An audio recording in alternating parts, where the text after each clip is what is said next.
Hello, welcome here today. So my name is Kasha and I am a project manager for Suffolk Artlink, and I've been running the Little Beats project, which is an early years music project for the past couple of years. We're in our second year now. This is the wonderful Sophie Harley, who's been a musician on the project as well this year. So Little Beats is an early years music project, and it's a partnership between Suffolk Artlink and Suffolk Libraries. And it's funded by Youth Music and Suffolk Music Foundation. The main aims of the Little Beats project is to really enrich the early years music offer. And I'm just going to rattle through the structure of the project so you can understand who we're working with and what we're doing. And I'm looking at today's about connections, and I'm thinking about kind of the wider connections from my perspective as managing the project. So this year we're working with 5 libraries. We identified Lowestoft Library, Ipswich and Chantry Libraries, and Halesworth and Beccles Libraries as libraries that we would like to work with that could really benefit from enriching their early years music offer. So within each library, we identified 2 members of staff that work on the floor in the libraries delivering the early years music, so top rock, baby bounce, wordplay, things like that. And we paired these library staff up with musicians like Sophie. We have been working with emerging musicians, so musicians that have potentially had no or little experience working in early years but are musicians, and we paired them up with music mentors, so with musicians that have had extensive experience, such as Sophie Fox and Xenia here today. We've been working with them this year and last year. It's been absolutely amazing, and their role was really to act as a scaffold for the learning that happens within the group. And the project's about learning together all the way through. So after getting to know each other, we then went on to co-develop, and it's really about co-developing, so working together, library staff, musicians and musician mentors, to develop an offer for the library floor. So a musical offer to enrich what's already going on at the libraries. So we really worked to develop an offer that was particular and unique to each library environment.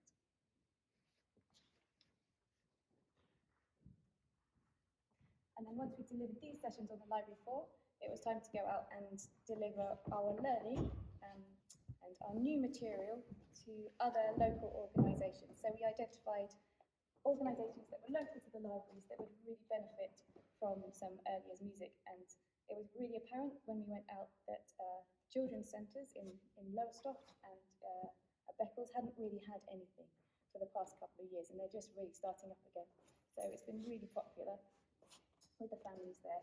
So we identified the Ark and Village Rise in Lowestoft to work with. We've been delivering at the YMCA Nursery in Ipswich, which is a very different setting from the children's centres where the children come with parents. We've been working with the nursery staff quite closely to deliver really engaging sessions there. And then Halesworth Day Nursery and Beccles Children's Centre. And all of these places are very different settings, so it's been a really wonderful, nourishing experience for all of the library staff, musicians, and even our musician mentors to be working in all of those different settings. And throughout these delivery phases, we've been running Explore Days, so there's CPD sessions that have been running at Ipswich County Library, and it's a chance for everyone on the project to come together and do some further CPD.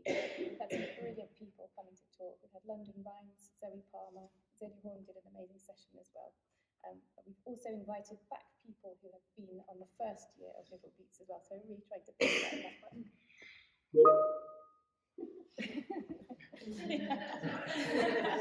Thanks, Catherine. Who is Little Beats connecting with? So this is again a kind of macro connection. We're connecting with so many people. The libraries that we work with, all the amazing library staff, early years practitioners, through our Explore and CPD sessions, so we're reaching out to a wider network through Britten Pears and Magic Acorns and other people as well. We've had worked with these amazing people, so we offer out and we signpost to other areas of learning. So there's been a lot of online learning with the Tri Music Hub, Tri Music Hub based in London, and Equiforum East, Nicola Burke as well. We've worked with lots of local nurseries, and with researchers. Jessica Pitt did an amazing talk for us in our first year. Obviously, all the children's centres. Last year it was online. We worked with Home Start, with their perinatal mental health team, and then recently got in touch with Suffolk County Council, the health visitor and children's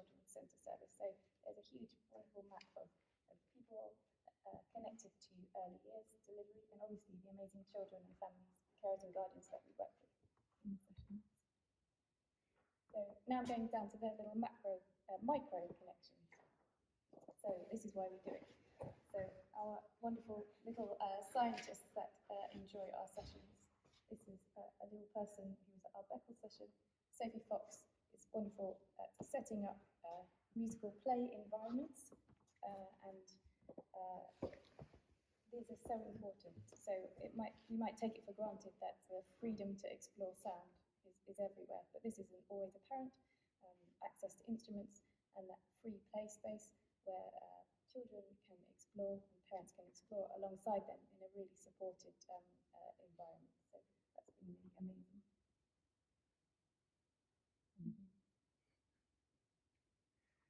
This is another example of two connections that have stuck with me, small connections that have made a big difference. So at the YMCA in Ipswich, we went in on week 1 and we did a song about bananas. And this is quite a chaotic environment. Children that have English as their second language and some maybe non-verbal. We did a few more sessions, and then on our 4th or 5th week, a little person shouted out bananas again, and they remembered the song from the first week, and I just thought that was really lovely. And another one is Dance, Dance, Dance, a very popular song that became kind of our theme tune to our sessions. When I last spoke with the staff there on our last session, they said that this song has become so popular because the kids associate it with a positive experience that when it's really chaotic in the nurseries and everyone's a bit fractious and a bit tired, they put on this song and it acts as a lovely anchor, and the kids all know the action to the songs and enjoy that music. So that's become a really lovely thing that we've left behind. So that is the tiny connections.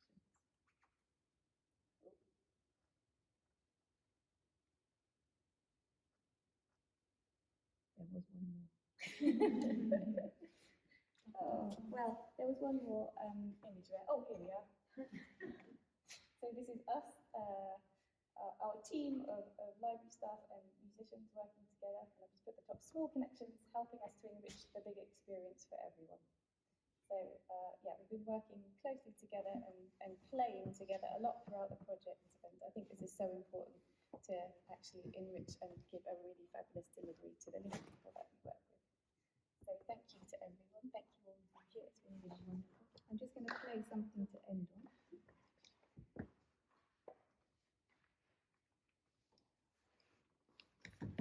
I'm just going to play a little snippet. This is a session that's only led of us playing together, playing with musical narrative, trying to illustrate the stories with sound.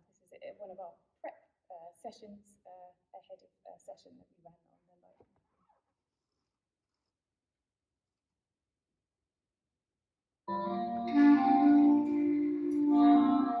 Her songs with spells of happiness, by day and spending night. Her friends would beam and sway in time. They dance, outside and quiet. Your singing is truly magical, they sang, over and over. Your voice is such a precious gift, the best we've ever known. Just a little snippet of our play getting ready for a session. And I'm going to hand over to the wonderful Sophie Harley, who's been working as a musician on the project over the past year.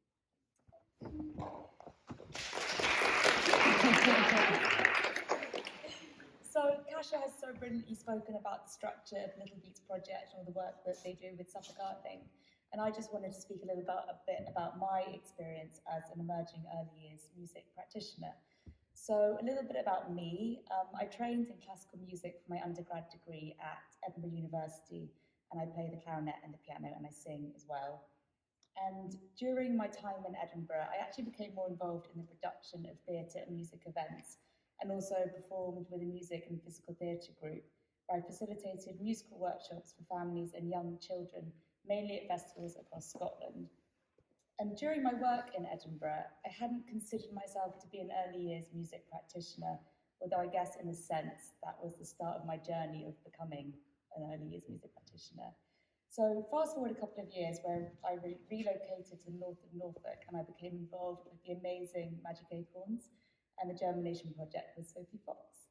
And germination to me was about rediscovering the joy and the play in both children and adults and the magic that that can create, because it was something that had been lost through the years, particularly during the pandemic.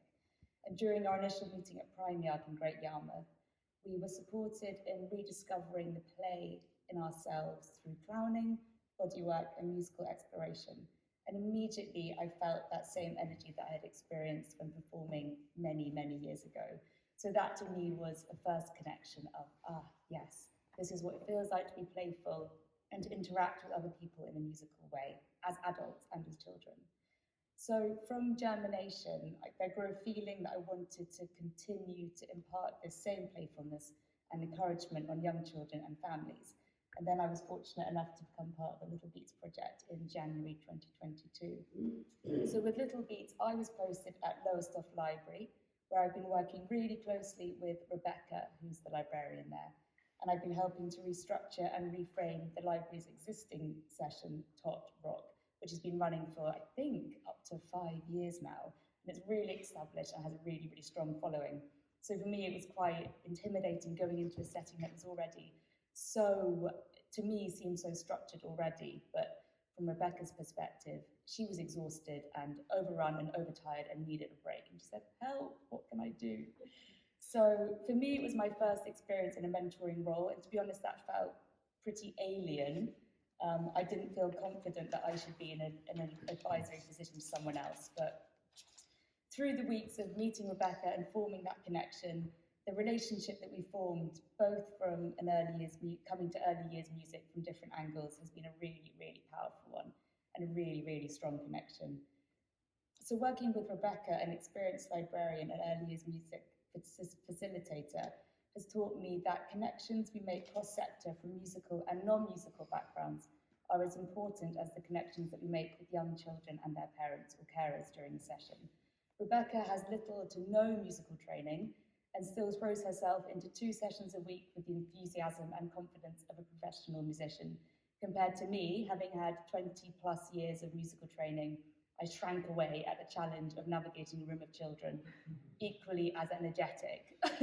It was terrifying, and I looked at Rebecca and I thought, you are incredible. She openly says herself, I can't sing in tune, I can't keep a beat, and yet she runs these lessons twice a week. And there I was, having had rigorous music training, unable to even raise my voice in a room. So that was a really, really amazing lesson in what musicality is and what it means to hold these sessions and to create a supportive, safe space. So after attending a couple of Rebecca's sessions at the library, on Tuesday this week, I led my first outreach session flying solo at Lowestoft YMCA Yark. And we had, to my horror, a fully attended session of 15 children and 15 grown-ups, which was terrifying. All of the connective techniques and bank of songs that I'd so carefully rehearsed went totally out the window. And there I was sat in a room of really attentive young people from the ages of, I think, 6 months to 3 years, so a pretty broad range. And what I learned mostly from that session was that I had relied so heavily on Rebecca's energy and enthusiasm that in her absence, I was really challenged to hold the space and keep control of the session. Although I'm proud to say that I managed to keep some kind of structure. And I think in any situation, my main priority is to create a safe, welcoming, supportive, familiar space. And I think that I achieved this through the musical interludes. So we had a massive floor drum, and we had loud drumming moments, throwing shaky eggs with bells. And there were moments of real high energy and chaos. And I thought, oh no, it's gonna blow over. But it was okay, the energy came down, we took the instruments away, and we used coloured fabrics and just a change of tone. And I was proud of how we sort of navigated that energy as a group. We had multiple changes of tempo and focus, and of course lots of songs.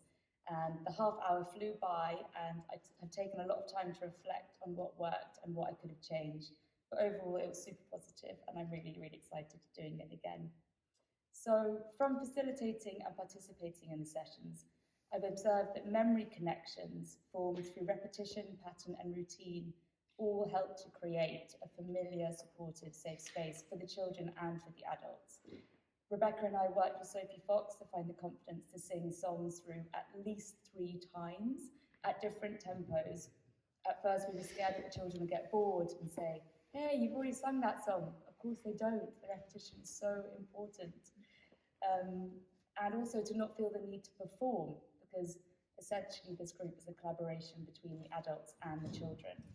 And that by giving children ownership of the sessions, we are empowering them and letting them lead the sessions. So we encourage the grown-ups to play the percussion with their children and hold them when singing the songs, creating a physical and verbal connection. So looping back on that, a challenge that we faced has been engaging the adults in the sessions, many of whom are regular attenders and use the time for a good old catch-up. It has been really frustrating at times to see the missed opportunities of connection, but equally rewarding to know that what we are providing ultimately is a place for adults to come and relax with their children. It feels really important to me through my work that I'm always asking why. Even if I don't always have an answer to why I'm planning a session in a certain way or making a spontaneous musical choice, at least by considering this, I'm always challenging myself to improve and evaluate my work. I'm only at the very start of my journey, but I'm really excited to see where it will take me, and I hope I get the opportunity to connect with some of you soon. Thank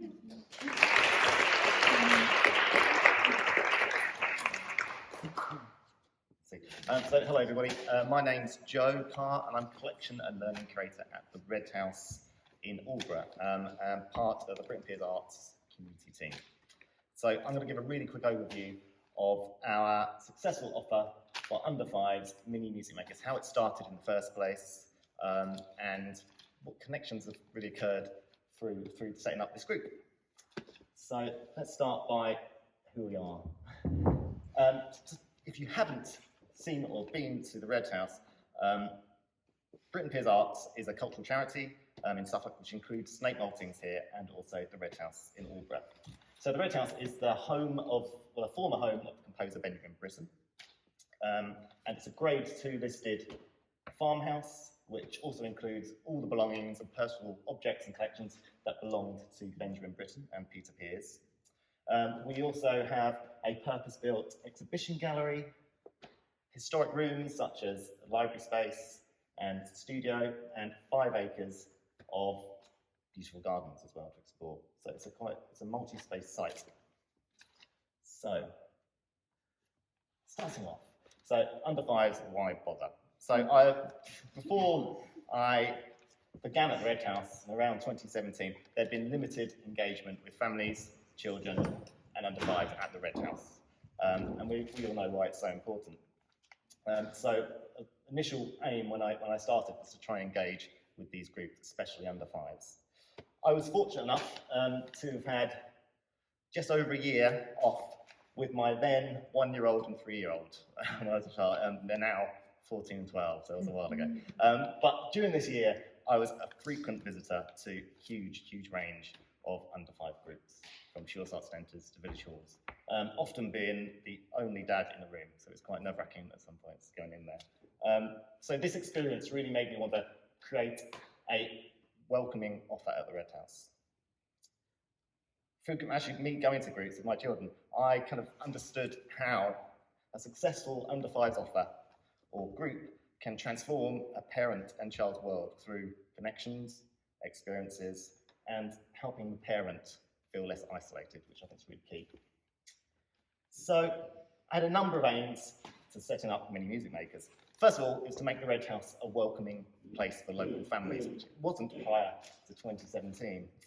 To engage more families in Aldborough and the surrounding area, to provide under 5s with free access to music, heritage collections, art activities. In doing so, increase the number of visitors to the Red House in this area, and develop a community for local families to link, engage together. So, the setting up of Mini Music Makers began, and this began with a partnership initially between us and Leiston Children's Centre. So, the partnership brought lots of things. We gained valuable advice about timetable and reaching the local families through the Children's Centre. They helped us send out some formative evaluation to parents to see what they wanted, provided an initial loan of equipment for us. It was a mutually beneficial relationship because cuts at the Children's Centre mean they couldn't run such sessions themselves, and it was a great way to market parents. So we sent out evaluations to all the local families, 31 replied. Majority of families are interested in the session happening. An ideal time was 10 to 11:30, which we still use today. Singing and instrument storytelling was a key requirement from parents that replied. A free or local pod was needed, and a Friday was possible, and we're still on Friday. So Mini Music Makers launched in August, the end of August 2017, from 10 to 11. And this is actually a photo from the first session, I think. I wasn't in the initial session. Oh, you weren't there, so it's a bit later on. Yeah, sorry. And I'm really delighted that Zoe, one of our parents, is going to speak in a little while about the sessions. So, what is Mini Music? What would we do?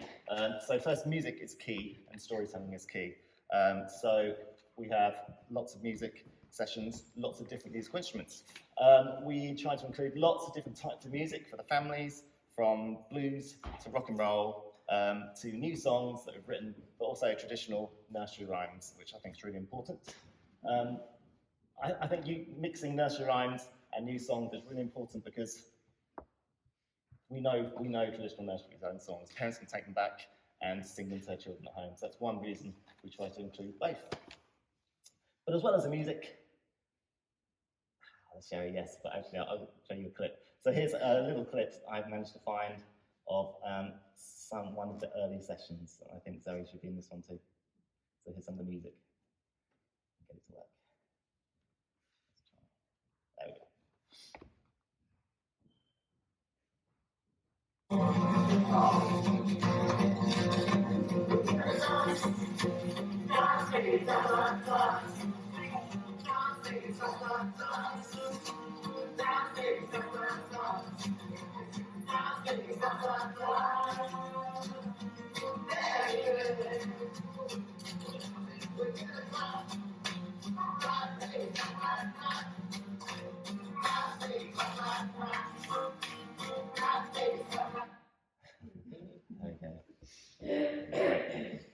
But as well as music, we want children and families to feel happy and welcome and safe in a museum and gallery type space.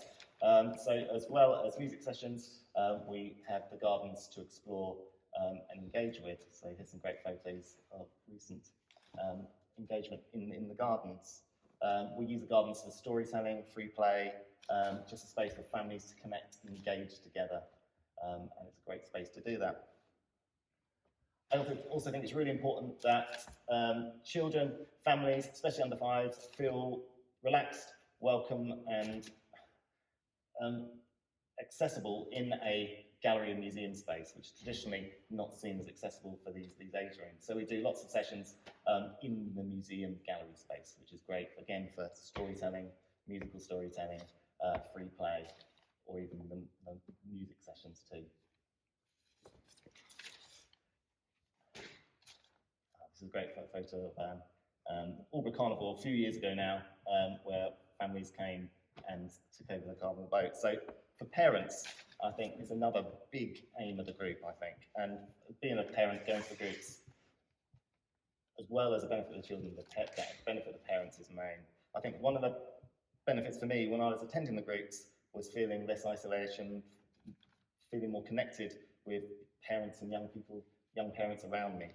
And Mini Music Makers developed into its own supportive network over the years. And a key success is how parents connect together and engage and support each other. And that's one I'm most proud of, I think, especially over lockdown, which we're moving into now. So we're able to continue that support, and families were able to engage and support each other over lockdown. So, of course, we did lots of online sessions. I think my favourite photo is this one here, of Lyra watching one of the sessions. But also, the connections between families grew. I think our Facebook group grew to over 200 members, and there's lots of engaging between parents and families on that, which is a real benefit, I think, as well.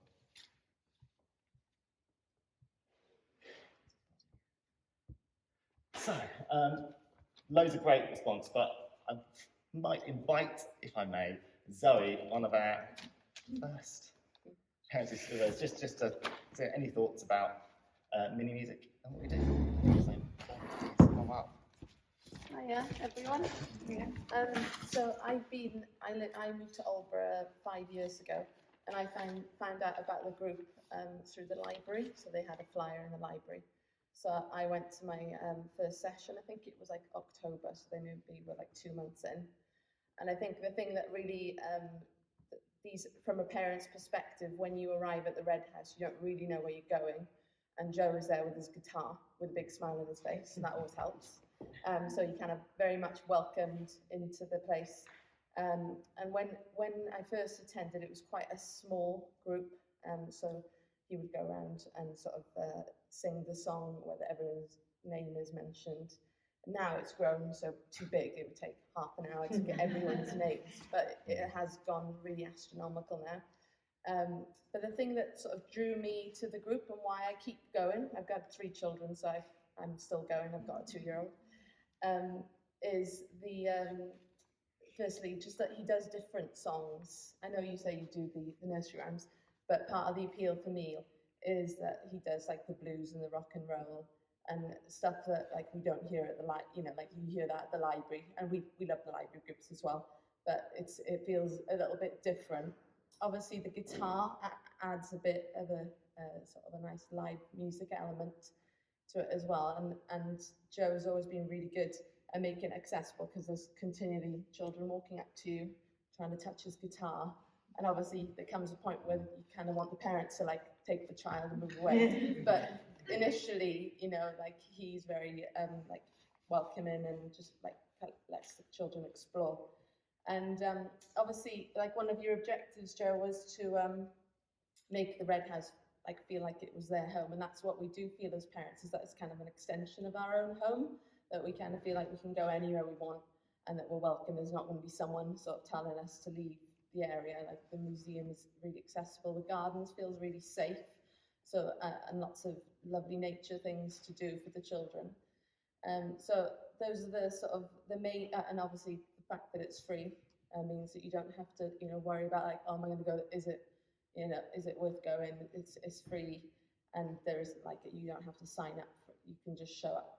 So right now it's become quite, because there wasn't much going on during lockdown for young children. This was like the one that everyone went to, and that was when it was probably at its peak, really, wasn't it? Mm-hmm, Was yeah. well, when we were sort of in the summer where you could do stuff outside, where there were so many families. And as Joe said, there's like lots of dads that go as well, so that like people feel, I guess, because there's like a male that's running it, that kind of it's less intimidating. Because even for mums, I think just the fact that Joe is very warm and engaging and sort of encouraging to people makes it a lot more of an enjoyable experience. So thank you, Joe, for all you do. Thank you very much. Thank you.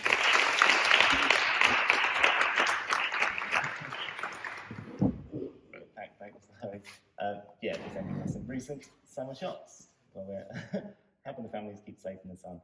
So that's it. Any questions about mini music or engage, please send me a message. So I'll pass on.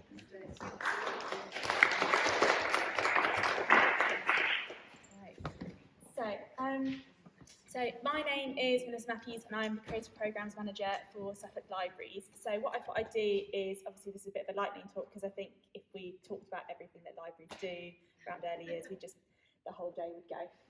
So I just thought I'd give you a bit of a kind of like our greatest hits, and then and then we can go get teas and coffees and stuff, and then do the Q&A.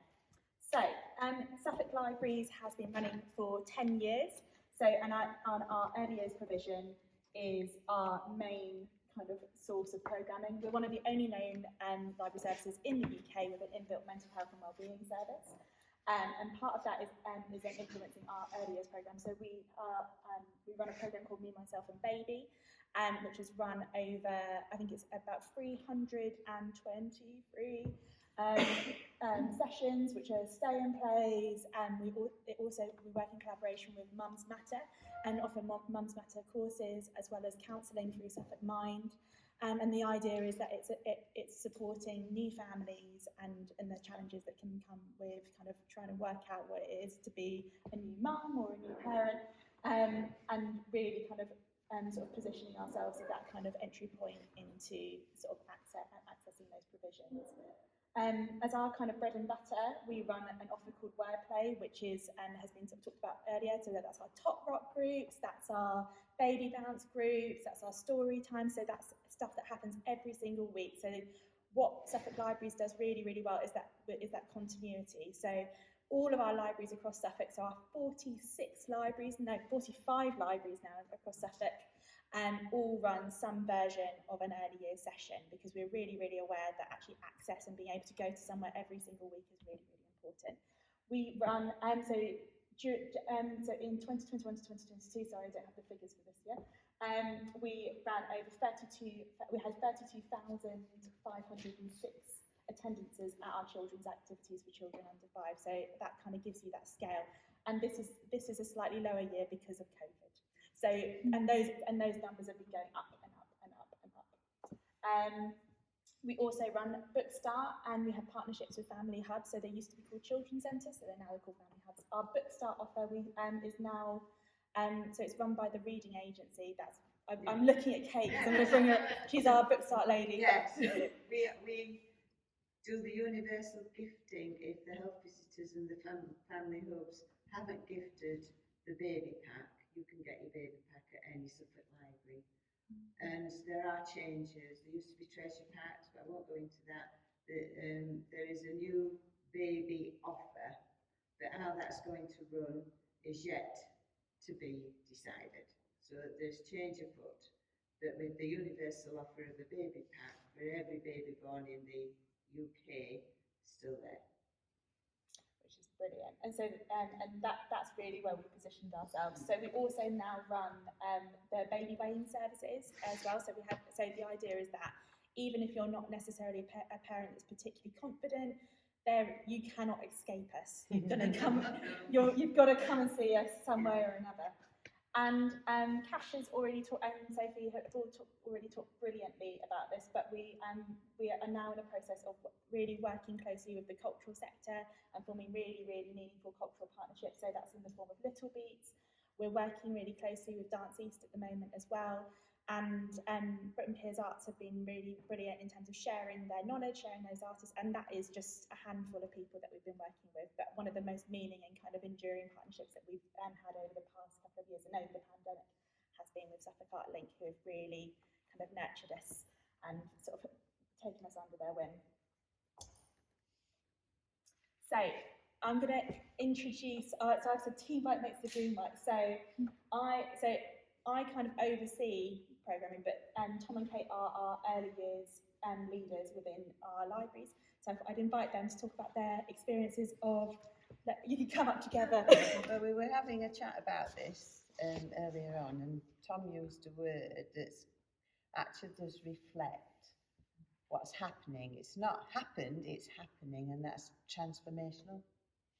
Because going through this early years training and meeting all your wonderful early years practitioners, and I'm not a musician, I'm like Rebecca, you know, I can't hold the tune and I sing the words in the wrong order, but it doesn't matter.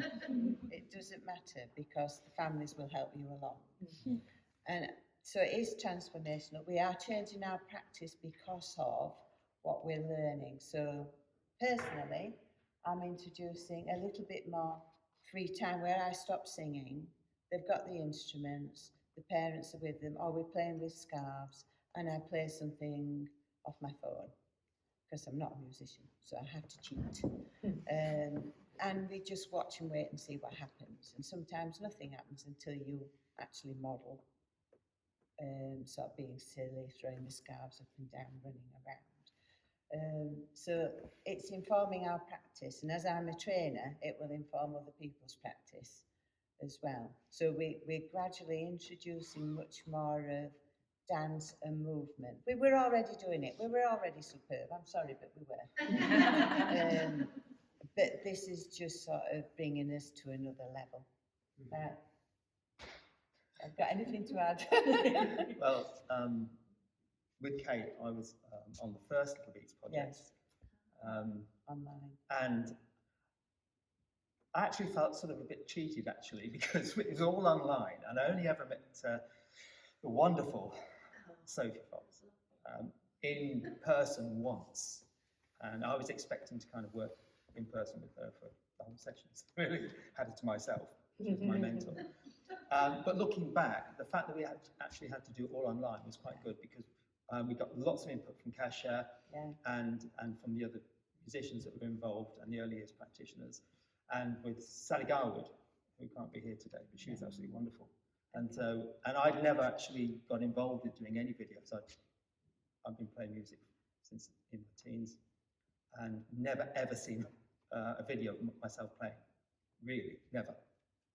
So it's the first time that somebody actually videoed me playing, and I was horrified, absolutely horrified at what I saw. I didn't smile, really, did I? I didn't smile. It was awful, absolutely awful. And particularly Sophie just got me to be playful. I'm a bit of a serious musician, you know. And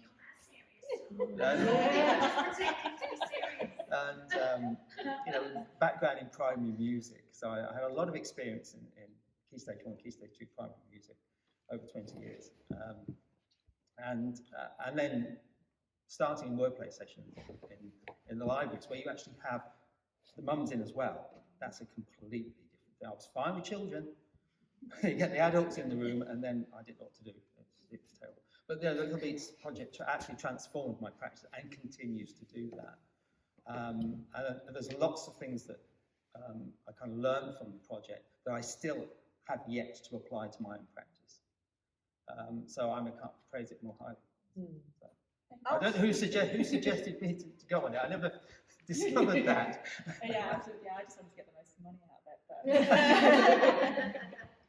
But alongside the sort of the songs bit that somebody was mentioning, good quality songs or collaborative songs, they just make you smile. And I've just got to mention London Rhymes, because that nappy time. Sorry, my family are disgusted with me because I'm bringing up poem we, but you know, not literally. And I did play that to my families. I did sing it to my families. I thought, do you know what? It's too good. I don't care if they don't, you know. I do care, but I just thought, no, you have to go for it. And they loved it. They loved it. They loved it. I said, are you happy with it? Because it's bringing up poem. No, it's fine. So anyway, I'll let you go and find that out. London Rhymes, YouTube. It's nappy time.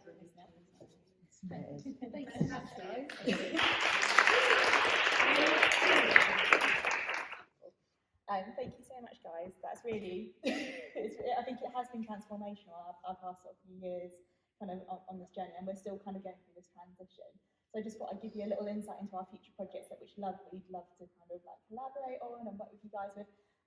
So we are just in the beginning of starting a model called Mini Movers, which is in collaboration with Dances. This is aside from some commissions that we're working with them on as well. But the idea is that, I don't know how many of you know the Dances Movers model, but basically the idea is it's like franchising dance groups, and so we're looking at the opportunity of creating a version of that for libraries so that you have this really lovely, dynamic, high quality kind of dance sessions in libraries. We've got some money from Baber Mid Suffolk, and we're piloting it at the moment in 2 locations. One of them is, I should know this, but my brain it's the end of the term, we'll find out.